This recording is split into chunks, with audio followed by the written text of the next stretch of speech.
for just a solid few seconds to think to yourselves, is this reality?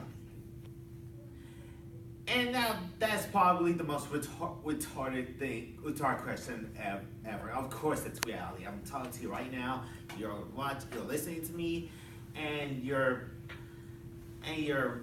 watching me doing a presentation right now. But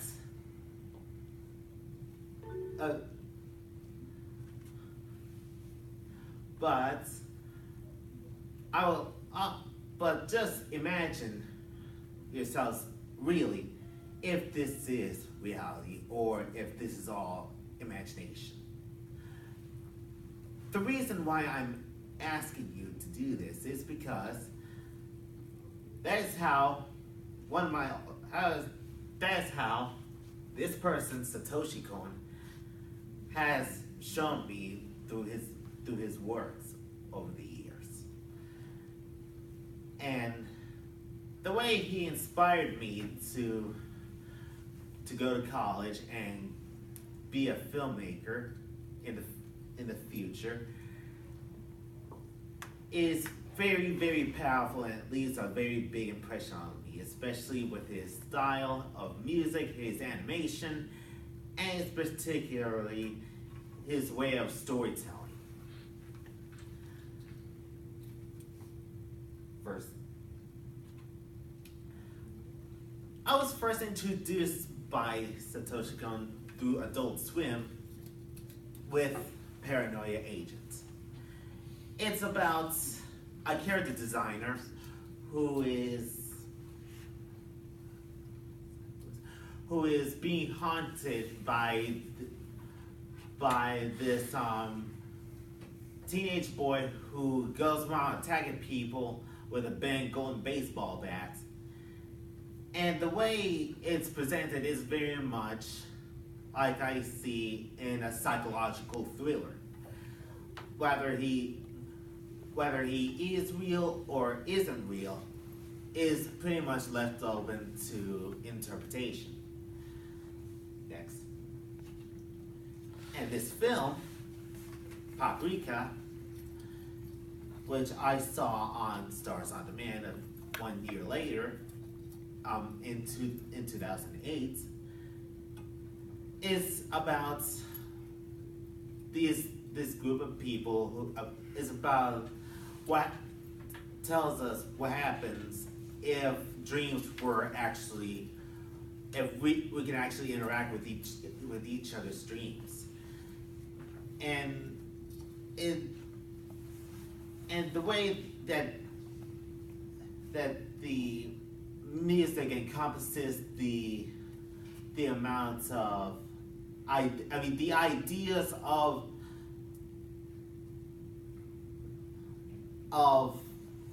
the technology we can do with our dreams, whether it be good or bad, is captivating to me, especially in a way that the characters are likable. I mean, the story kept me interested, and the climax really, really blew me away. And something about the ending really, really left a big impression on me. Next. This is Satoshi Kon's first film, Perfect Blue, and it's I think, one of his very much darkest works. Surprisingly, going off in a dark start, about a girl who retires from being a pop idol and goes into a world of acting.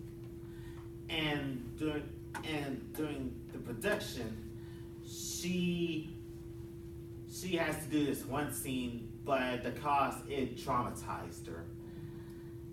And now there's this other person who's very much like her that she sees is going around killing people who made the real actress go through that guilty scene. very much plays it deconstructed the fan service of any form of media. That at the end of the day, you're just humiliating another human being, and also at that time, anime wasn't taken very serious as much as it is now. And I think thanks to this film, it showed me that I shouldn't. I mean, when I go into filmmaking, I shouldn't treat people the same way that the main heroine's been treated. Yes.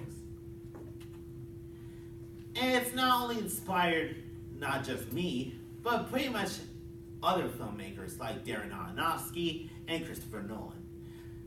Raise your hands if you've seen Inception. Now raise your hands if you've seen Black Swan. Well, these two directors were very, very, very influenced by this director's works, so much so that they implemented it to their films. Black Swan is very much similar to, is a bit similar to Perfect Blue, all the while Inception is very inspired by Paprika. Especially with the hallway scene and the glass window scene. Yeah, doesn't play it straight, but it's very inspired. That Leonardo DiCaprio's character wants to show Ellen Page's character how do dreams work and how can it not work. It's very much that, and they're not trying to rip off his works. They're just paying homages. That's really the name of the game here. And the way that they presented those scenes on the big screen like that shows me how even other filmmakers can be inspired by animation and anime. Next. And when I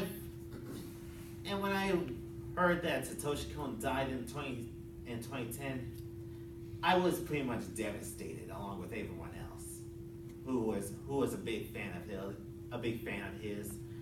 And his final film, The Dream Machine, was going to be one of his most lighthearted works, since it's going to feature only robots instead of humans. It's pretty much going to be a family-friendly picture.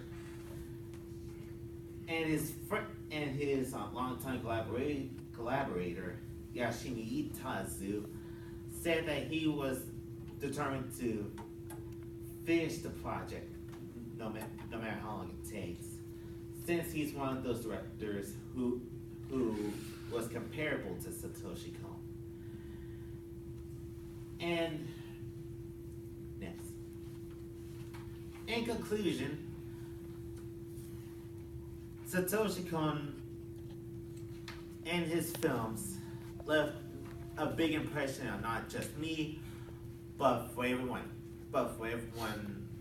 who loves his works to become film directors and to make good films. And also, if you guys have a chance and spare time, I really do recommend checking out these manga books. These are the books that Satoshi Kon made before he got into the anime industry. That's another thing I wanted to point out. And this is his collection of his collective works, his short stories that he's done. Check it out, it's very worth it.